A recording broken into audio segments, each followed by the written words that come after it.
जी, आपको आवाज़ आ रही है?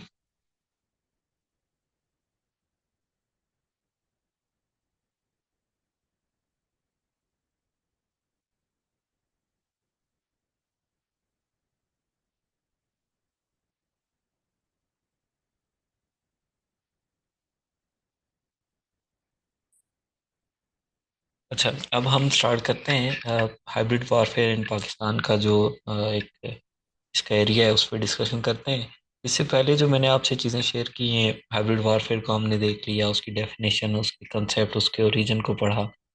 उसके बाद हमने 5 जनरेशन ऑफ वार्स पे बात कर ली है। फिर हमने वार्डन की 5 रिंग की थ्योरी पढ़ ली, हमने ग्लोबल डोमिनेंस थ्योरी को समझ लिया, हमने टूल्स ऑफ हाइब्रिड वॉरफेयर देख ली, हमने उसकी एग्जांपल्स देख ली। और उन पे हमने जो है DDR, detect, deter and response का जो इसका यानी सोल्यूशन है, और जो वो सारी चीज़ें हमने डिस्कशन में ले आए हैं। अब हम यानी पाकिस्तान के एस्पेक्ट में अगर ये सिर्फ अकेला लेक्चर हो तो ये काफ़ी तवील लेक्चर हो सकता है, लेकिन क्योंकि ये सारी बेसिक चीज़ें हमने एक जनरल पर्सपेक्टिव में डिस्कस कर ली हैं, तो अभी वो चीज़ें मैं रिपीट नहीं करूँगा, बल्कि डायरेक्टली सिर्फ वही बातें अभी एक्सप्लेन करूँगा जो कि पाकिस्तान के हवाले से अगर सवाल आता है पाकिस्तान अफेयर में या ऐसे के अंदर, तो उन चीज़ों को आपने कैसे अपना जो आपका एक जनरल नॉलेज है जो मैंने आपका एक बिल्ड किया हाइब्रिड वारफेयर के बारे में, उसके साथ आप लिंक कैसे बिल्ड करेंगे। तो मैं पाकिस्तान के एस्पेक्ट में कुछ चीज़ें आपसे शेयर करूँगा, कोई नई चीज़ नहीं होगी, तकरीबन वही चीज़ें जो हमने ऑलरेडी डिस्कस की हैं, लेकिन हम थोड़ा सा रेक्टिफाई करके पाकिस्तान के एंगल में कुछ चीज़ों को देखेंगे। और उसके बाद जब ये कंप्लीट होगा तो फिर मैं कुछ आपको 2 टास्क बताऊंगा, वो आपने करने। और ये रिकॉर्डेड सेशन भी रहेगा, और ऑलमोस्ट जो हमारे ग्रुप में जितने भी स्टूडेंट्स हैं, बहुत सारों के मैसेज आए हैं, और वैसे भी अगर मैसेज ना भी आए तो हमने रिकॉर्डेड लिंक भी उनसे शेयर करना है। तो अब वहाँ से अगर कोई चीज़ आपने दोबारा समझनी हो तो वो भी आप पढ़ लीजिएगा। तो अभी पाकिस्तानी वाले से बात होगी, फिर 2 टास्क होंगे, और उसके बाद अगर कोई आपका सवाल होगा तो हम उसको देख लेंगे। सो अब मैं स्टार्ट करता हूँ डायरेक्टली। मैं उसकी ऑब्वियसली अब कंसेप्चुअल अंडरस्टैंडिंग पे नहीं आऊँगा। हम एग्जैक्टली जाते हैं पर्सपेक्टिव पे, पाकिस्तान के बारे में क्या बात है। पाकिस्तान के अंदर यानी हाइब्रिड वारफेयर के ऑब्जेक्टिव क्या है, सवाल ये है। तो हाइब्रिड वारफेयर पाकिस्तान के अंदर जो है वो इम्पोज करने के ऑब्जेक्टिव मल्टीपल्स हैं। वो मल्टीपल पावर्स की तरफ से हैं, और जिसमें सबसे मेजर पावर ऑब्वियसली इंडिया है, जो कि हमें फ़िलासफ़ी की हद तक, जो सिर्फ हमें इल्ज़ाम की हद तक, जो या जो सिर्फ हमें अपनी मुशाहिदे या ऑब्ज़र्वेशन की हद तक, या जो सिर्फ ब्लेम की हद तक नहीं बल्कि ऑन ग्राउंड भी हमें नज़र आती है। मल्टीपल एग्जांपल्स आपको मैं बताऊंगा। तो पहला ऑब्जेक्टिव हाइब्रिड वारफेयर जो पाकिस्तान में इम्पोज की जा रही है, ये जो की गई है अब तक, उसका ये है कि जी पाकिस्तान के जो एक सिक्योरिटी के इंस्टीट्यूशंस हैं इनको वीक किया जाए। दूसरा क्या रीज़न है कि पाकिस्तान के अंदर एक इकोनॉमिक जो पेन है उसको बीइंग यानी पाकिस्तानी सिटीजन्स भी वो इकोनॉमिक पेन में रहे, और बीइंग अ स्टेट भी पाकिस्तान इकोनॉमिक पेन में, लोन के अंदर रहे, और इसके अलावा सैंक्शंस के अंदर रहे। तो ये इसके ऑब्जेक्टिव्स हैं।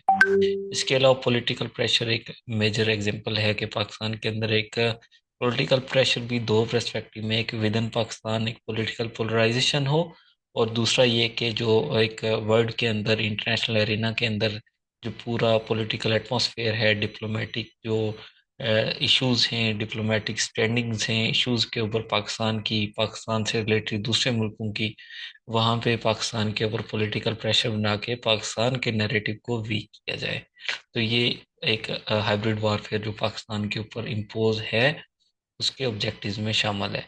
इसके अलावा पाकिस्तान के अंदर अनारकी फैलाई जाए मल्टीपल डोमेन्स में, जिसकी एक मिसाल जैसे पाकिस्तान कोई सेफ कंट्री नहीं है जी, सिक्योरिटी वाइज भी, पोलियो वाइज भी। पोलियो की यहाँ पे बीमारी होती है, इससे क्या होता है कि वर्ल्ड के अंदर एक ट्रेंड सेट होते हैं, एक इमेज बिल्ड होती है किसी कंट्री के बारे में, और उस इमेज बिल्ड होने के बाद उसके इम्पैक्ट्स आते हैं। तो ये कहने को या लगने को छोटे इवेंट्स होते हैं, लेकिन एट दी एंड इसके इम्पैक्ट्स होते हैं। इसी तरफ से पब्लिक का नैरेटिव चेंज करना, ये एक इसका एक मेजर ऑब्जेक्टिव है पाकिस्तान के अंदर हाइब्रिड वॉरफेयर का। और इसके ये नहीं कोई फौरी से कोई कंट्री एक दूसरे दूसरे कंट्री को डिफीट नहीं दे देता, लेकिन अल्टीमेटली एक लॉन्ग टर्म उसमें जाके एक कंट्री दूसरे कंट्री को वीक जरूर कर देता है, और उसके जो इश्यूज हैं वो बढ़ जाते हैं। अब हम बात करते हैं कि पाकिस्तान के अंदर हाइब्रिड वॉरफेयर कर कौन रहा है। ऑब्वियसली सबसे इम्पोर्टेंट, जैसे मैंने कहा, कि इंडियन एफर्ट्स एंड ऑब्जेक्टिव्स हैं। अब कश्मीर और पाकिस्तान और इंडिया का सबसे बड़ा कन्फ्लिक्ट है कश्मीर के ऊपर। उसकी मल्टीपल रीजंस हैं। एक जियोग्राफिक है, दूसरा उसका यानी स्पेसिफिक टू पाकिस्तान एक वाटर का इशू भी एक मेजर इसमें एक अहमियत रखता है। कि कश्मीर इशू यानी अगर एक जो एक बर्निंग इशू रहेगा पाकिस्तान इंडिया के बीच में, तो पाकिस्तान के जितने भी वाटर रिसोर्सेज हैं वो कश्मीर उसका ओरिजिन है। और इसके अलावा यानी कश्मीर इटसेल्फ एक जो 1947 से लेकर पाकिस्तान का एक मेजर एक कंसर्न रहा है, इंटरनेशनली भी और नेशनली भी। कायदे आजम से लेकर अब तक एक ऐसा इशू के जो इम्पोर्टेंट रहा है, बीइंग गवर्नमेंट के एस्पेक्ट में भी और नेशन के एस्पेक्ट में भी। तो कश्मीर के रिलेटेड ही इस मेजर इशू के अंदर इंडिया जो है हमेशा किसी न किसी पैराखे में जाके जो है पाकिस्तान को टारगेट करता है, और पाकिस्तान के कश्मीर नैरेटिव को भी जो है वो वीकन करने की कोशिश करता है। और इसके अलावा ये जो थर्ड पॉइंट है, यहाँ पे एक दो वर्ड्स मिसिंग है, तो मैं इसको चलें आपको बाद में एक्सप्लेन कर दूंगा, ये कोई टाइपिंग मिस्टेक है। अ, इसके अलावा इंडिया की कुछ एफर्ट्स हैं, efforts to make problem through Afghanistan. Afghanistan के थ्रू भी टेंशन्स होती हैं। इसकी एक एग्जांपल मैं अगर आपको दूं कि लास्ट डेकेड के अंदर यानी इसकी एक मिसाल क्रिकेट के एस्पेक्ट में फिर से देता हूँ कि अफगानिस्तान का आप देखेंगे क्रिकेट का पूरा सेटअप उसकी बेस पाकिस्तान रहा है हमेशा। कैसे कि पाकिस्तान पीसीबी के थ्रू वहाँ पे इंस्टीट्यूशन बिल्ड हुआ, वहाँ पे क्रिकेट की एकेडमी बनी, पाकिस्तान के कोचेज के, उसकी मिसाल राशिद लतीफ़ है, उसकी मिसाल इंजमाम उल हक है, उसके अलावा बहुत सारे और भी। इन्होंने बेसिक वहाँ पे उनको क्रिकेट सिखाई। और वहाँ पे इसकी एक छोटी सी एग्जांपल है, लेकिन ये अंडरस्टैंडिंग्स मैं आपकी क्लियर कर रहा हूँ कि जो इंडियन जो अफगानी यानी प्रीवियस जो कैप्टन था, वो पाकिस्तान के जो एक कैंप्स थे महाजरीन के, वहाँ पे भी वो रहे। यहाँ से क्रिकेट का उनका जो जो महाजरीन यहाँ पे आए मल्टीपल टाइम्स, तो एक क्रिकेट का जो जोश था, या आप कह सकते हैं बतौर इंस्टीट्यूशन वहाँ पे वो चीज़ें बिल्ड हुई। बाद में फिर इंडिया ने उन चीज़ों को टेक ओवर कर लिया। तो वो रिफ्लेक्शन जो है वो जो अफगानी प्लेयर्स हैं उनके एटीट्यूड से भी आती है, उनके बिहेवियर और उनके एक्शन से भी नजर आती है। तो उससे क्या होता है कि ऐसे जो स्टार्स होते हैं, ऐसे जो फिगर्स होते हैं, वो किसी नेशन की राय जो है वो बिल्ड करते हैं। तो ये एक मिसाल है कि इंडिया ने कैसे इस चीज़ को वहाँ पे टेक ओवर किया क्रिकेट के एस्पेक्ट में। दूसरे एस्पेक्ट में आप देखें कि पिछले एक डेकेड के अंदर अफगानिस्तान के अंदर इंडिया ने बहुत ज़्यादा जो है इन्वेस्टमेंट की, बहुत ज़्यादा प्रोजेक्ट्स पे काम किया। और बहुत सारे ऐसे अफगानिस्तान है अफगानीज हैं जिनसे इंटरेक्शन होता है। तो वो इंडिया के इंस्टीट्यूशंस के अंदर पढ़े, वहाँ पे एजुकेशन हासिल की। वो ना सिर्फ उनके यानी करीबदार हो गए, बल्कि पाकिस्तान के खिलाफ भी बहुत सारी चीज़ों में, क्योंकि एक बर्निंग रीजन रहा है। चाहे वो यानी पाकिस्तान अफगानिस्तान के अंदर इश्यूज तो हमेशा से रहे ना, चाहे वो पश्तूनिस्तान की मूवमेंट हो, चाहे वो जो है कन्फ्लिक्ट्स हों, हमेशा 1947 से लेकर अब तक रहे हैं। तो फिर यानी यूएस की वार है, चाहे वो रशिया की वार है, तो पाकिस्तान की और अफगानिस्तान की कहीं ना कहीं किसी न किसी तरह इंटरेक्शन रही है। तो वो पॉजिटिव भी रही है, वो थोड़ी सी हार्श भी रही है टाइम टू टाइम। तो उस चीज़ को बर्निंग इशू बना के कैसे इंडिया ने टाइम टू टाइम इस चीज़ को मोल्ड किया है पाकिस्तान के अगेंस्ट के। लास्ट एक डेकेड पूरे में उन्होंने एक वहाँ पे प्रोजेक्ट्स लॉन्च किए। और वो फिर इंफ्रास्ट्रक्चर वाइज भी, और वहाँ की जो पिछली गवर्नमेंट थी प्री यानी जो ये तालिबान का टेक ओवर है, वो टोटली अगेंस्ट पाकिस्तान और नियर टू इंडियन रही, प्रो इंडियन रही। तो उससे क्या हुआ कि दो कंट्रीज के दरमियान रिलेशन भी वीक हुए, ना सिर्फ वीक हुए बल्कि अफगानिस्तान के अंदर पाकिस्तान के अंदर जो है वो बहुत सारे एक्टिविटीज़ ऐसी रहीं जो कि डायरेक्टली अटैक्स की सूरत में वो अफगानिस्तान से ऑपरेट होती रहीं। इसी तरह से अफगान बलूचिस्तान के अंदर जो हमारी बीएलए बलूचिस्तान लिबरेशन आर्मी, और उसकी जो मैनेजमेंट है वो भी थ्रू इसी रीजन होती है। अब गुलवर्शन की एग्जांपल मैंने आपको दी थी, वो पूरा नेटवर्क कहाँ से ऑपरेट होता था, वो ईरान और अफगानिस्तान के थ्रू ये चीज़ें चीज़ें होती थी। और इंडिया का, यानी आप कह सकते हैं कि सर्विंग ऑफिसर ईरान से आता है और बलूचिस्तान के अंदर ऑपरेट करता है। तो ये आप देख सकते हैं कि कैसे, और वो क्या ऑपरेट, वो वहाँ पे पूरा ऑपरेशन वो कर रहे थे इंसर्जेंसी क्रिएट करने के लिए, और वहाँ की कुछ हकीकी महरूमियों को बेस बनाकर जो है वो चीज़ें कर रहे थे। तो ये भी एक एग्जांपल है कि who is doing hybrid warfare in Pakistan and why someone is doing this. अब हम बात करते हैं कि जी नैरेटिव बिल्ड किया जाता है आर्म्ड फोर्सेस के खिलाफ। पाकिस्तान में आर्म्ड फोर्सेस की जब बात करता हूँ तो यहाँ ये चीज़ समझने की है कि पाकिस्तान के अंदर सिक्योरिटी इंस्टीट्यूशंस की अहमियत से इनकार नहीं किया जा सकता इन इन एस्पेक्ट ऑफ इट्स डिफेंस। एक तरफ जब आपके साथ अफगानिस्तान हो, दूसरी तरफ आपके पास जहाँ पे आपका 1947 से कन्फ्लिक्ट चल रहा हो पश्तूनिस्तान का, और वो क्लेम करते हो कि आपका पूरा एक प्रोविंस उनका हिस्सा है, ठीक है। दूसरी तरफ आपके साथ कुछ यानी एथनिक जो जो आपके रिलीजियस जो सेक्टेरियन कन्फ्लिक्ट्स हो ईरान के साथ, वहाँ से भी चीज़ें अगर ऑपरेट हो रही हूँ, पाकिस्तान के अंदर इम्पैक्ट आता है। तीसरा, अगर आपके खिलाफ यानी ऑब्वियसली इंडिया हो, तो इस रीजन के अंदर तमाम तर जो हमारे एक सियासी या अदारों के साथ इख्तलाफात के बावजूद, उनके पॉलिटिकल रोल के ऊपर या इस तरह की सारी चीज़ों के बावजूद, पाकिस्तान के अंदर जो सिक्योरिटी इंस्टीट्यूशंस हैं, इनकी अहमियत से इनकार नहीं किया जा सकता। तो जब ये सारे फैक्टर्स हों तो उसके अंदर पाकिस्तान की आर्म्ड फोर्सेस के ऊपर भी एक नैरेटिव बिल्डिंग की जाती है, और इसका जो है इम्पैक्ट आता है फिर पाकिस्तान की फोर्सेस के ऊपर भी, पाकिस्तान के इंस्टीट्यूशंस के ऊपर भी। और यानी जो इस वक्त सिचुएशन है उसमें शायद ये चीज़ यानी आपके लिए इनहेल करना कंपैरेटिवली मुश्किल होगी, क्योंकि बहुत सारे यानी नैरेटिव्स ऐसे हैं कि जिसमें इंस्टीट्यूशंस को ही ब्लेम किया जाता है।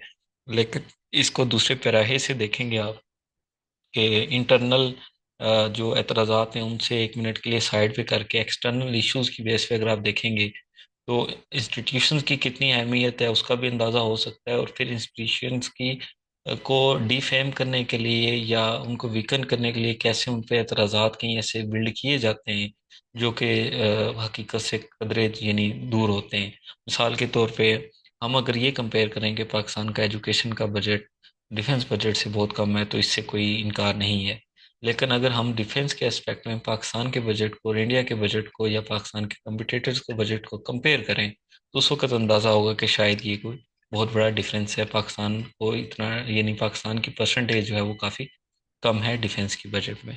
तो एक्सटर्नली जब आप सिक्योरिटी के परस्पेक्टिव में इस चीज़ को देखेंगे तो आपको इस चीज़ की अहमियत का अंदाज़ा होगा। अलबत्ता क्योंकि इंटरनल जो इंटरफेरेंसेस होती हैं अदारों के अंदर, स्टेट के सिस्टम के अंदर, तो हम उसको हमेशा एक क्रिटिकल एंगल में देखते हैं और देखते रहेंगे। तो जब यानी ऑब्वियसली पाकिस्तान के जो डिफेंस के बारे में इस तरह की चीज़ें उनके कुछ यानी बहुत सारे नेगेटिव चीज़ों को देखते हुए अगर बिल्ड की जाएंगी, तो अल्टीमेटली वो सिक्योरिटी को भी डैमेज करेंगे, और वो जो है पाकिस्तान के जो डिफेंस के एस्पेक्ट में चीज़ें हैं उसको लिए भी नुकसानदेह होंगी। तो ये सारे एक्शंस किए जाते हैं डिफेंस के एस्पेक्ट में पाकिस्तान के खिलाफ। अब मज़ीद अगर मैं बात करूँ, बहुत सारी चीज़ें रिपीट हो चुकी हैं एफर्ट्स बाय इंडिया। तो आइसोलेशन की जाए पाकिस्तान की इंटरनेशनली, पाकिस्तान को एक दहशत गर्द मुल्क के तौर पे, टेररिस्ट स्टेट के मुल्क के तौर पे देखा जाता है। आप लास्ट टाइम जो एससीओ का सेशन हुआ इंडिया के अंदर, वहाँ पे उनके फॉरेन मिनिस्टर की या हमारे फॉरेन मिनिस्टर की या इन दोनों फॉरेन मिनिस्टर्स की इंटरेक्शन की और एससीओ सेशन के दौरान इंडियन नैरेटिव की अगर बात करेंगे, तो वहाँ पे वो प्योरली पाकिस्तान के ऊपर ब्लेम करते हैं जी कि टेररिस्ट को सपोर्ट करता है, और बीइंग अ स्टेट पाकिस्तान एक टेररिस्ट स्टेट है। जबकि दूसरी तरफ पाकिस्तान के अंदर मल्टीपल टाइप्स में टेररिज्म जो है वो की जाती है। फैटफ की एग्जांपल मैं आपको पहले दे चुका हूँ, न्यूक्लियर पाकिस्तान के ऊपर एतराज़ उठाए जाते हैं। इसके अलावा जो यानी आजकल एक 2019 के अंदर भी एक हुआ कि सर्जिकल स्ट्राइक्स और इस तरह की चीज़ें की जाती हैं जो पाकिस्तान और जिसमें आल्दो इंडिया की इंटरनल पॉलिटिकल इशू एक इश्यूज की भी अहमियत होती है कि वो इस तरह की सर्जिकल स्ट्राइक्स हुई 2019 में एक नैरेटिव बनाने के लिए, प्योर हिंदू नेशनलिज्म के इस चीज़ को प्रमोट करके जो पॉलिटिकल बेनिफिट्स लिए नरेंद्र मोदी एंड उनकी गवर्नमेंट ने उस वक्त। लेकिन वो भी प्योरली जो है पाकिस्तान की बेस पे उन्होंने एक नैरेटिव बिल्ड किया और एक मेजोरिटी उस वक्त हासिल की। तो वो भी पर्सपेक्टिव और वो भी ऑब्जेक्टिव इंडिया का रहा पाकिस्तान को ब्लेम करने का। इसके अलावा जो एक और एग्जांपल मेजर इस चीज़ को समझने के लिए मैं अगर आपको दूंगे, 2010 में एक जीएचक्यू पे अटैक हुआ। क्या उस पे अटैक करने वाले को ये इल्म नहीं था कि वो वहां पे जाएगा तो अल्टीमेटली कुछ वो डैमेज जरूर करेंगे, लेकिन अल्टीमेटली वो मारे जाएंगे।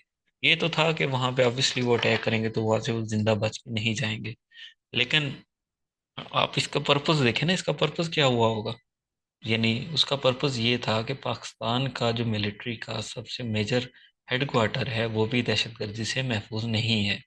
ये इम्पैक्ट बनाना था। उससे क्या एक ऑब्जेक्टिव अचीव होता है, उससे ये ऑब्जेक्टिव अचीव होता है कि Pakistan being a nuclear state इतना गैर महफूज है कि उसका जो सेंटर है, जो उसका मिलिट्री का सेंटर है, वो भी दहशतगर्दों से महफूज नहीं है। जब वो महफूज नहीं है तो फिर पाकिस्तान बतौर स्टेट एक फेल्ड स्टेट है। Pakistan being a nuclear state एक फेल्ड स्टेट है। उसके जो न्यूक्लियर है उस पर सैंक्शन लगनी चाहिए। और पाकिस्तान का जो न्यूक्लियर सबसे बड़ा एक आप कह सकते हैं कि सालमियत के लिए और उसके बका के लिए एक ही चीज़ है। तो उसको भी क्वेश्चनेबल कर दिया जाए और उसको भी जो है ख़त्म कराने की जो है वो कोशिशें की जाएं कि पाकिस्तान इतना इनसिक्योर है कि कोई दहशतगर्द आके इसको बस एक टेक ओवर कर लेगा न्यूक्लियर वेपन्स को भी, और पाकिस्तान की स्टेट एक फेल्ड स्टेट रहेगी। तो ये इम्पैक्ट बनाने के लिए अटैक किया गया। इसी तरह से रिसेंटली आप देखते हैं कि पाकिस्तान के अंदर लास्ट 7 डेकेड्स का सबसे मेजर प्रोजेक्ट, इकोनॉमिक प्रोजेक्ट है सी पैक। उसके ऊपर अटैक्स किए जाते हैं। वही प्रोजेक्ट अफगानिस्तान के अंदर चल रहा है। चाइना इन्वेस्टमेंट कर रहा है वहाँ पे इंफ्रास्ट्रक्चर बिल्ड हो रहे हैं। वहाँ का कोई तालिबान, कोई अफगानी जाकर उन पे अटैक नहीं करता। लेकिन वही चाइना आके पाकिस्तान में जब इन्वेस्टमेंट करके प्रोजेक्ट कर रहा है तो वहाँ से तालिबान, वहाँ से कोई एक्सटर्नल एलिमेंट उठ के आके पाकिस्तान के अंदर अटैक करते हैं। तो ये सवाल समझ में आता है, इसका जवाब समझ में आता है कि ऐसा क्यों है। ऐसा सिर्फ इसलिए है कि पाकिस्तान का जो एक इकोनॉमिक बहुत बड़ा मेजर प्रोजेक्ट है पाकिस्तान के लिए, गेम चेंजर कहा जाता है। और अल्लाह करे कि ये रहे फ्यूचर में गेम चेंजर।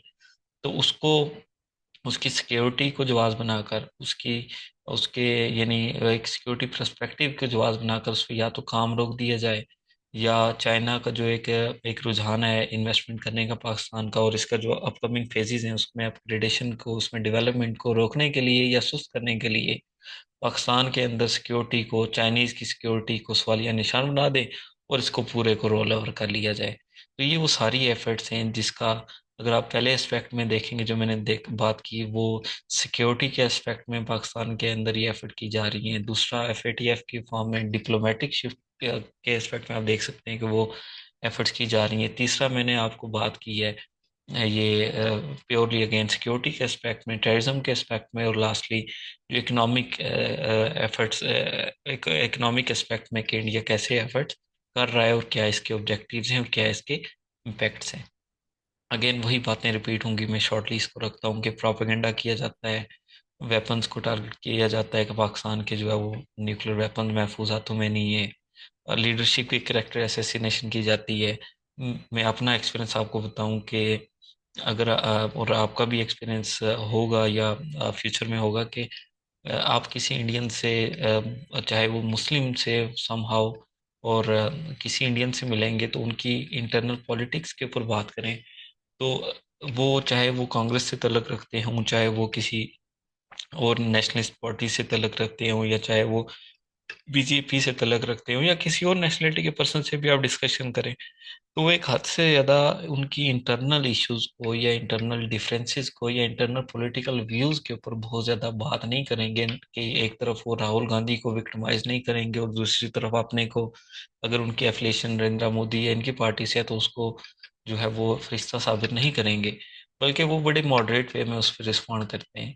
लेकिन unfortunately specially in last 3 to 4 years Pakistan का कोई भी सिटीजन्स, चाहे वो यूके में है, गल्फ में है, कहीं पे भी है, उसके साथ, ये मेरा अपना भी एक एक्सपीरियंस है कि जब कोई इंटरेक्शन हो तो हमारे जितने भी जो पर्सन्स हैं, सिटीजन्स हैं, अगर वो किसी एक पार्टी ए से बिलोंग करते हैं तो कोई अगर क्वेश्चन कर ले कि उसकी क्या पॉलिटिकल सिचुएशन है, तो वो सारा कच्चा चट्टा खोल के ना सिर्फ बयान करते हैं बल्कि एक को गद्दार और दूसरे को खैर खा डिक्लेयर करते हैं। और पार्टी बी अगर होगी तो वो पार्टी ए को सेम इसी पर्सपेक्टिव में डिक्लेयर करेगी। तो उससे क्या होता है कि एक आपकी पॉलिटिकल लीडरशिप यानी इतनी काबिल एतराज़ हो जाती है कि आपके अंदर पोलराइजेशन बढ़ते बढ़ते आप कन्फ्लिक्ट पे चले जाते हैं और आप अपने पॉलिटिकल हरीफ को, पॉलिटिकल पार्टी को विद इन एक स्टेट के अंदर आपकी पार्टीज हैं उसको ऐसे समझते हैं कि वो कोई आपकी बिल्कुल दुश्मन है। मसाइल हर किसी में होते हैं, लेकिन आप इस तरह ट्रीट करते हैं दूसरे को कि आपका डिफरेंस जो है वो एक दुश्मनी को जन्म दे देता है। तो ये सारा नैरेटिव कैसे बिल्ड होता है, या ये एक रुझान कैसे बिल्ड होता है। और ये आप अपना अगर टाइमलाइन देखें, अपने सोशल मीडिया की, अपने मीडिया की, अपने ट्विटर ट्विटर की, अपने इस टिकटॉक की, तो बहुत सारी ऐसी वीडियोस, बहुत सारा ऐसा कंटेंट आता है कि अगर आप उसको देखेंगे तो आप ये अगर सवाल करें कि इस कंटेंट के बनाने वाले का इसके पीछे क्या मकसद होगा, तो समटाइम्स आप ये क्लिक ज़रूर करेंगे कि किसी ने अगर कोई इतनी मेहनत करके कोई पोस्ट बनाई है तो उसका भी कोई ऑब्जेक्टिव होगा, लेकिन हम उसको एक जैसा है वैसा करके देखते भी हैं और ऐसे ही शेयर कर देते हैं। लेकिन इन चीज़ों का लॉन्ग टर्म में एक नैरेटिव बनाने में इम्पैक्ट आता है, और उसका अल्टीमेटली इस दौर के अंदर, डिजिटलाइजेशन के इस दौर के अंदर, स्टेट के नैरेटिव्स को, नेशनल इंटरेस्ट को डैमेज करने में या प्रोटेक्ट करने में इम्पैक्ट ज़रूर आता है। अब हम यानी कश्मीर के एस्पेक्ट में, यानी कैसे इंडिया ने यानी ईयू डिसइंफो को मिसकम्युनिकेट किया, और वहाँ पे एक पूरी उन्होंने वेबसाइट्स बनाई हुई थी, सारी चीज़ें मैंने आपसे ऑलरेडी शेयर की हैं। इसका डोजियर भी पाकिस्तान ने शेयर किया था 2019 में, कि कैसे इंडिया जो है वो काम कर रहा था, और पाकिस्तान के खिलाफ उन्होंने रिसर्च की, झूठ पे मबनी पब्लिकेशंस की, और उन वो पब्लिकेशन दुनिया के मुख्तलिफ हलकों ने वहाँ से डाटा उठाया और फिर उसी को सारा सच समझा। और इंडिया का वो झूठ था जबकि पाकिस्तान के वो खिलाफ था, लेकिन पाकिस्तान का कोई नैरेटिव नहीं था, बल्कि इंडिया के पूरा पर्सपेक्टिव वहाँ पे शेयर हो रहा था और दुनिया उसको सच मान के चल रही होती थी। तो ये टूल्स यानी इंडिया ने मल्टीपल टाइम यूज़ किए, और ये सिलसिला जारी है। ना सिर्फ इंडिया बल्कि कुछ और एग्जांपल जो मैंने आपके साथ शेयर किए हैं। अब पाकिस्तान के अंदर कौन सी ऐसी फोर्सेस हैं जो इस चीज़ को रेगुलेट कर रही हैं, तो कुछ तो ऐसी हैं कि जो इरेगुलर फोर्सेस हैं। जैसे मिसाल अगर मैं दूं तो एक पीटीएम है, बीएलए है, फिर टीटीपी है। ये ऐसी ऑर्गेनाइजेशन, यानी कुछ इसमें सिक्योरिटी के एस्पेक्ट में डायरेक्टली पाकिस्तान को टारगेट करते हैं, कुछ जो है आपको वो लिसानी जिसको कहते हैं कि जो डिफरेंसेस हैं उनको रेज देते करते हैं, और कुछ जो है वो आप कह सकते हैं कि हमारे जो ये शिया सुन्नी कन्फ्लिक्ट है उसको हवा देने के लिए वर्क कर रहे होते हैं। तो ये ऐसी रेगुलर फोर्सेस हैं, ऑर्गेनाइजेशंस हैं, जो कि अवाम के कुछ हकीकी मसलों को बुनियाद बनाकर इस तरह से मोल्ड कर लेते हैं कि वो जो है एक इतनी डिफरेंस पाकिस्तान के खिलाफ, स्टेट के खिलाफ क्रिएट हो जाए कि अल्टीमेटली उससे स्टेट डैमेज हो जाए, और अल्टीमेटली उससे जो है वो मुल्क डैमेज हो जाए। हकाइक से, मसाइल से इनकार नहीं है, लेकिन उनको लिंक कर देना, यानी उनको लिंक करके कंट्री को ही विक्टिमाइज कर देना, ये एक सवालिया निशान है जो कि इस तरह की रेगुलर फोर्सेस करती हैं। और इसके अलावा जो है वो स्टेट के अंदर भी कुछ पॉलिटिकल या पॉलिटिकल ऑर्गेनाइजेशंस होती हैं, या एनजीओज की फॉर्म में कुछ ऐसी चीज़ें हो रही होती हैं जो कि नैरेटिव्स को बिल्ड करने में जो है, और जो एक राय कायम करने में जो इस वक्त वो एक इम्पॉर्टेंट रोल प्ले करती हैं। तो हाइब्रिड वारफेयर का तल्लुक डिजिटलाइजेशन, एडवांसमेंट, टेक्नोलॉजी एडवांसमेंट और एआई के साथ है। तो इसमें हर जगह पे आपको ये इसी तरह की एग्जांपल्स नज़र आएंगी। अब प्योरली पाकिस्तान के एस्पेक्ट में आप किस तरह से इसको डिटेक्ट कर सकते हैं, किस तरह इसको डेटर कर सकते हैं, कैसे इसको रिस्पॉन्ड कर सकते हैं। तो रिस्पॉन्ड करने का सबसे इम्पोर्टेंट ये है कि यूथ लोगों में आगाही, अवेयरनेस वो कॉन्फ्रेंसिस के थ्रू होती है, वो सेमिनार्स के थ्रू होती है, लेक्चर्स के थ्रू किया जाए। यहाँ पे कुछ चीज़ें मिसिंग हैं कि आप कंटेंट क्रिएटिंग करें, आप आपके कुछ ऐसे सेंटर्स हों, जो फैक्ट चेक फोरम्स हों, जो हकायक आपके सामने रखें, जो एक स्टेट के नैरेटिव्स हैं, being a Pakistani, being a Muslim, कुछ चीज़ें हैं उस पे काम करें, लोगों का तक वो मटेरियल भी पहुंचाएं। ना सिर्फ वो कि जो सिर्फ उन लोगों के दरमियान डिफरेंसेस क्रिएट करा, वही चीज़ें आप जब तक मुतबादल नहीं देंगे कि अपनी यूथ को, अपने लोगों को, अपनी अपने अपने जो सिटीजन हैं उनको, तो उनके पास तो जो नैरेटिव आ रहा है, जो डाटा आ रहा है वो तो आता रहेगा, लेकिन सबसे इम्पोर्टेंट ये है कि आप उनको एक डिफरेंट मटेरियल ज़रूर दें जो कि आपके नेशनल इंटरेस्ट को प्रोटेक्ट करे। आप पाकिस्तान के नेगेटिव पर्सपेक्टिव्स को, यहाँ पे अनएम्प्लॉयमेंट को, यहाँ पे जो मसाइल हैं उनको हम हर वक्त डिस्कस करते हैं, लेकिन कहीं क्या पाकिस्तान के अंदर अपॉर्चुनिटीज़ हैं, पाकिस्तान का एग्रीकल्चर सेक्टर कितना इम्प्रूव हो सकता है, इसमें कितना पोटेंशियल है, इस पे रिसर्च नहीं होती। इस पे हमारा जो एक फार्मर्स का पूरा रीजन है पंजाब का, वहाँ पे उनकी आगाही नहीं होती। लेकिन ये ज़रूर होती है कि पाकिस्तान तो वसाइल है नहीं है, यहाँ पे अनएम्प्लॉयमेंट है, यहाँ पे कोई फ्यूचर नहीं है। लेकिन ना सिर्फ स्टेट की तरफ से, हमारी स्टेट की तरफ से ये मसाइल हैं कि ना तो मीडिया की हद तक, सोशल मीडिया की तरह हद तक आगाही की जाती है, बल्कि जो अपॉर्चुनिटीज़ अवेलेबल हैं और जो लोग अपनी हुकूमत की, स्टेट की या जो अदारों की सरपरस्ती के बगैर खुद भी लोग कर सकते हैं, उनको अवेयरनेस भी नहीं देते। तो ये भी एक मिसिंग एलिमेंट है। इसके अलावा राउंड टेबल कॉन्फ्रेंसेस होनी चाहिए, डिबेट्स होनी चाहिए, यूथ की इंटरेक्शन होनी चाहिए, फिर इंस्टीट्यूशन बिल्ड किए जाने चाहिए हाइब्रिड वॉरफेयर को काउंटर करने के लिए। और इंटरनेशनल एरिना के अंदर जब हम बात करते हैं कि इंडिया ने लॉबी की या दूसरे किसी कंट्री ने लॉबी की, या इस तरह की पाकिस्तान को डिप्लोमेटिक वहाँ पे मसाइल आए, पाकिस्तान को भी ऑब्वियसली एक कुछ लॉबीज को हायर किया जाना चाहिए, वहाँ पे काम किया जाना चाहिए, लॉबीज बनानी चाहिए। अक्सर मैं बात करता हूँ तो कि पाकिस्तान के बहुत सारे इंटरनेशनल इश्यूज ऐसे हैं कि जिस पे पाकिस्तान को एक जो अपनी फॉरेन पॉलिसी है उसको बदलना चाहिए। और ये नहीं आप माजरत खाना रवैया रखते हैं कश्मीर के ऊपर भी, आप माजरत खाना रवैया रखते हैं पाकिस्तान के अंदर हुए सिक्योरिटी जो अटैक्स हैं उन पे भी, या ऐसे यानी एक डिफेंसिव एक नैरेटिव रखते हैं। तो इसके बजाय अगर आपका ओपोनेंट एक एग्रेसिव अंदाज में अपना झूठ बयान कर रहा है, तो आप अपना सच बयान करते हुए इतना डरते क्यों हैं, या ऐसे क्यों पॉलिसी अडॉप्ट की हुई है कि जो डिफेंसिव पॉलिसी था। आप कश्मीर के एस्पेक्ट में देखेंगे, एक्सट्रीम एक्शन 5 अगस्त 2019 को इंडिया ने ले लिया। पाकिस्तान का इंटरनेशनली क्या उस पर यानी एग्रेसिव स्टैंड था, एटलीस्ट कहने की हद तक या लॉबी की हद तक, या एटलीस्ट जो आपके जो अलाई अलाई कंट्रीज होते हैं, आप उनकी हद तक तो अपना एग्रेसिव स्टांस ले सकते हैं, कम अज कम बात ज़रूर कर सकते हैं। बट अनफॉर्चुनेटली पॉलिसी लैक है। तो जब इस तरह की सारी चीज़ें दूसरे कंट्रीज जो है एक कंटिन्यूटी के साथ कर रहे हो, तो उस वक्त फिर पाकिस्तान को भी इंटरनेशनली लॉबीज़ के थ्रू या अपनी जो एक एग्जिस्टिंग पोजीशन है उसको मज़ीद स्टेबल करने के लिए इस तरह के एक्शन करने चाहिए। तो ये रहा, यानी इसमें सारी थियोरेटिकल चीज़ें हैं, बहुत इंटरेस्टिंग ये पूरा टॉपिक है। और ये टॉपिक यानी इसकी जो बेसिक्स हैं, जो इसकी बुनियाद है हाइब्रिड वारफेयर की, वो सारी चीज़ें मैंने आपको बता दी हैं। आई बिलीव कि कोई भी ऐसा एरिया हाइब्रिड वारफेयर से रिलेटेड नहीं है जो मैंने आपके साथ डिस्कस ना किया हो। अब ये एक बड़ा ओपन टॉपिक है। एग्ज़ाम में कोई भी अगर आपको सवाल आता है तो आप इसको, जो चीज़ें शेयर की हैं, जो आपको मैंने डाटा पहले दिया है, जो खासकर आज प्रेजेंटेशन दी है, यहाँ से इंफॉर्मेशन लेके आप खुद उसको स्पेसिफिक टू दैट टॉपिक बयान कर सकते हैं। तो ये था आज का लेक्चर। और अब मैं आपको एक दो टास्क बताता हूँ, फिर हम कुछ शॉर्ट एक सेशन कर लेते हैं। सवाल जो आपका अभी भी अगर किसी का क्वेश्चन हो, यहाँ पे एक क्वेश्चन है, क्वेश्चन नंबर 8 लास्ट पे आपको नज़र आ रहा होगा, ये करंट अफेयर का जो है वो क्वेश्चन है। और इसमें है कि जी discuss the instruments and techniques of hybrid warfare in context of Pakistan.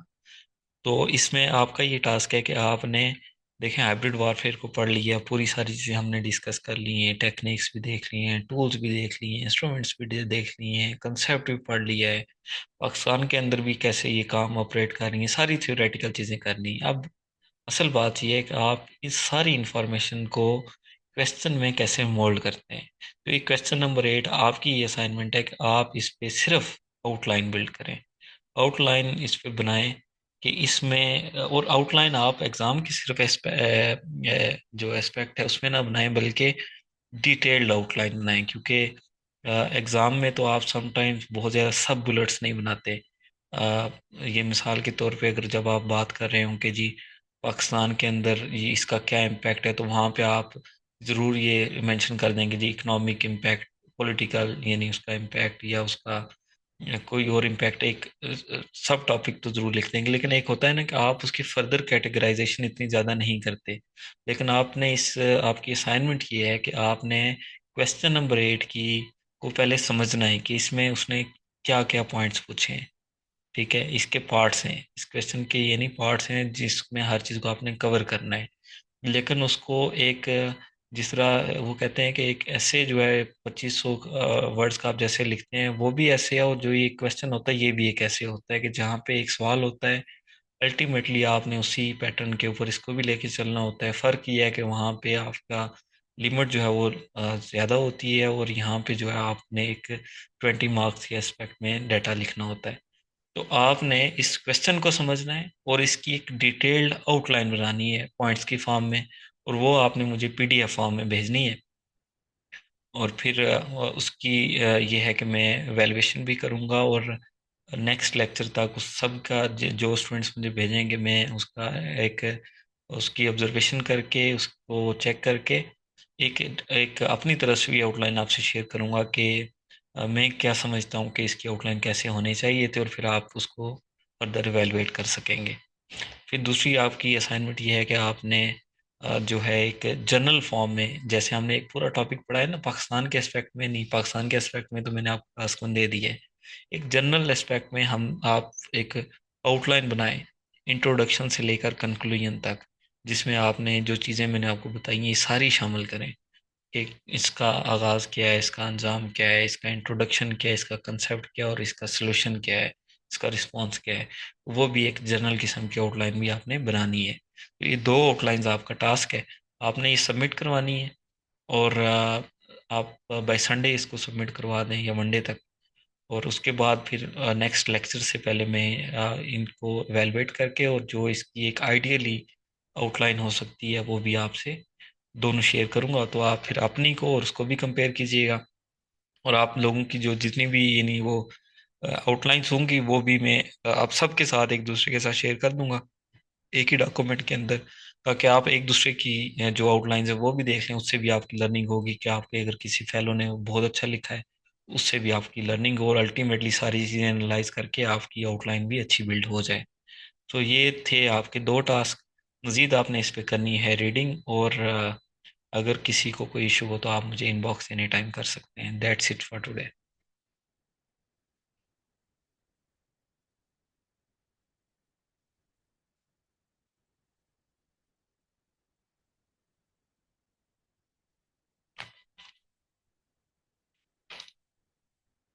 अब आप कोई क्वेश्चन अगर पूछना चाहें तो पूछ सकते हैं, सजेशन हो कोई, एनीथिंग एल्स।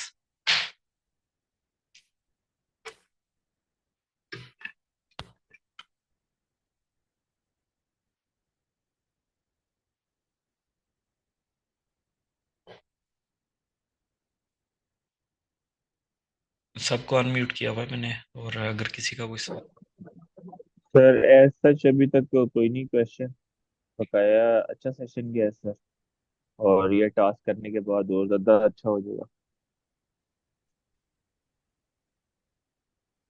ठीक है जी, एनीथिंग एल्स फ्रॉम एनीवन।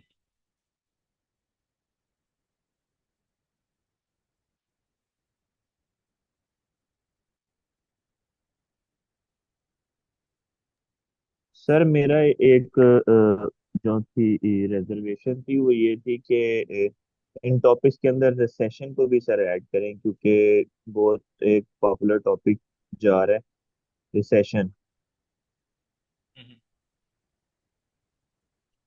तो बस मेरी रिजर्वेशन थी बकाया आपकी से।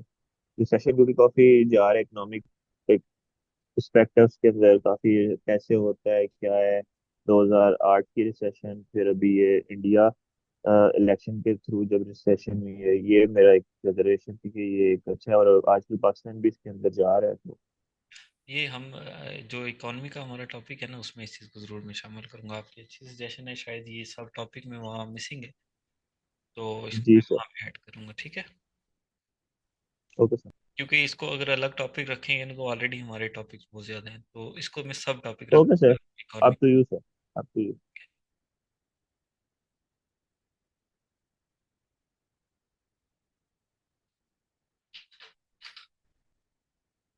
जी, एनीथिंग एल्स फ्रॉम एनीवन।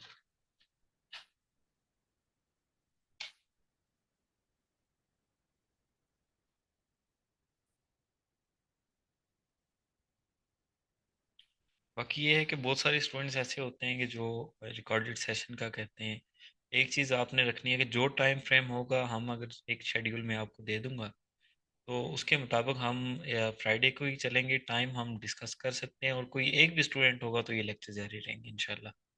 तो इसमें यानी टाइम का और जो डे का है, इसमें आप भी पाबंद रहें और मैं भी रहूं। और अगर इन केस मेरी तरफ से कोई चीज़ मिसिंग होती है, एलिमेंट होता है डाटा शेयर करने में या टाइम टू टाइम अपडेट करने में, तो आप वो ज़रूर मुझे भी उसका पाबंद रखें। Anything else from anyone? Sir ये स्लाइड्स वगैरह आप शेयर कर देंगे? हाँ, मैं कर दूंगा, ये आज कर दूंगा, मैं कर दूंगा थोड़ी देर तक। Okay sir.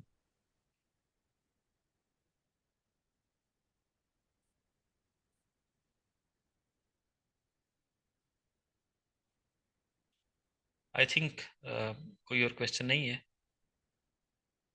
तो ये था आज का लेक्चर। काफ़ी मेहनत से बनाया तो नहीं कहा जा सकता, लेकिन मेहनत से एक्सप्लेन ज़रूर किया। इसका आउटकम यही है कि अगर आप अच्छे से इसको पढ़ेंगे, और मैं आपको यकीन से कह सकता हूँ कि हाइब्रिड वॉरफेयर के टॉपिक में से पाकिस्तान के एस्पेक्ट में, पाकिस्तान अफेयर में लाजमी सवाल आएगा, और करंट अफेयर में भी आएगा। करंट अफेयर में भी आ सकता है, और इंग्लिश ऐसे में भी आ सकता है। स्पेशली पाकिस्तान के अंदर इस वक्त, यानी आप एक एक चीज़ जहन में रखें कि जब आप कॉम्पिटिटिव एग्ज़ाम दे रहे हों, तो उस वक्त जो आपका पर्सपेक्टिव होना चाहिए वो स्टेट्समैन का होना चाहिए। और स्टेट्समैन के एस्पेक्ट में आप ये चीज़ें मद्देनज़र रखें, बीइंग एन एस्पायरेंट, कि उस वक्त आपकी स्टेट का बर्निंग इशू क्या है, और स्टेट का व्यू क्या है उस इशू को देखने में। अब आप ये चीज़ अगर अंडरस्टैंडिंग में रखेंगे ना, तो आप पॉलिटिकल डिफरेंसेस को आपने छोड़ दें, आप अपनी पॉलिटिकल एफिलिएशन को साइड पे रखें। चूंकि ये पाकिस्तान का कम्पिटिटिव एग्ज़ाम है, आपने सिविल सर्विसेज का हिस्सा बनना है, और एक गवर्नमेंट इंस्टीट्यूशन की तरफ से ये एग्ज़ाम लिया जाता है। तो उस वक्त स्टेट के अंदर क्या एक रुझान है, आप उसको ज़रूर मद्देनज़र रखें। तो उसको देखते हुए मैं ये कह सकता हूँ कि पाकिस्तान अफेयर के अंदर इसका क्वेश्चन तो ज़रूर आएगा। तो आप इस टॉपिक को बहुत अच्छे से करें इंशाल्लाह। ये आपके लिए हेल्पफुल होगा। दूसरा ये कि एमपीटी डिले हुआ है, बट ये कोई स्टूडेंट ना सोचे कि एमपीटी डिले हुआ तो आपका रिटर्न डिले होगा। जो एफपीएससी की हिस्ट्री है उसके मुताबिक कभी भी रिटर्न, बहुत कम चांसेस होते हैं कि वो डिले हो। इवन डेट्स भी most of the time same रहती हैं हर साल। तो एमपीटी लास्ट टाइम भी डिले हुआ था, बट जो जो एक रिटर्न एग्ज़ाम है वो एज पर टाइम ही होगा। तो आप उसको भी जारी रखें जिस तरह आपकी तैयारी है। और दूसरा, रिटर्न एमपीटी के लिए बहुत ज़्यादा आपने जो है वो ओवर पोजेसिव नहीं होना। वहाँ पे आपने सिर्फ 33% मार्क्स अचीव करने हैं। वहाँ पे आप 190 मार्क्स भी ले लेंगे तो उनका कोई फ़ायदा नहीं है। आपका अचीवमेंट ये है कि आप उसको बस पास कर लें। तो एक होता है कि एमपीटी करीब आए तो स्टूडेंट्स जो है प्रेशराइज होके वो कहते हैं कि जी पहले इसको कर लें फिर रिटर्न को देख लेंगे। तो आप वो भी करें, लेकिन मेजर प्रायोरिटी आप रिटर्न रखें।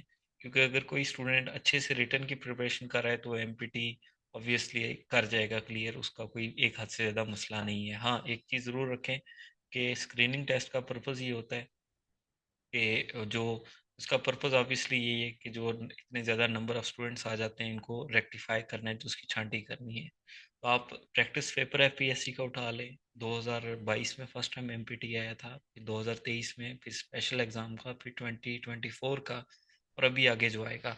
आप इन सब को ज़रूर एनालाइज करें। जो पहला एमपीटी है और जो 2024 का एमपीटी है, उन उनमें बहुत बड़ा डिफरेंस नज़र आएगा। डिफ़िकल्टी का लेवल बढ़ता जा रहा है। तो किसी हद तक इस साल यानी 2024 की निस्बत भी थोड़ा सा टफ एमपीटी होगा। लेकिन इसका ये मतलब नहीं है कि आप बस जो है वो 2 माह अब एमपीटी पे लग जाएं और रिटर्न को छोड़ दें। आप उसको स्पेसिफिकली साथ के साथ एमसीक्यूज वगैरह उसकी जो है उसकी प्रिपरेशन करें। बट मेनली आप फोकस करें करंट अफेयर, ऐसे और इन मेजर सब्जेक्ट्स के ऊपर, तो आपका वो भी काफ़ी हद तक चीज़ें कवर होती जाएंगी। ये मेरी एक एक्स्ट्रा आप सबके लिए सजेशन है। तो अपना बहुत सारा ख्याल रखें। इंशाल्लाह नेक्स्ट फ्राइडे को आपसे इंटरेक्शन होगी। और अच्छे से पढ़ें। Wish you good luck for your exams. अल्लाह हाफिज़।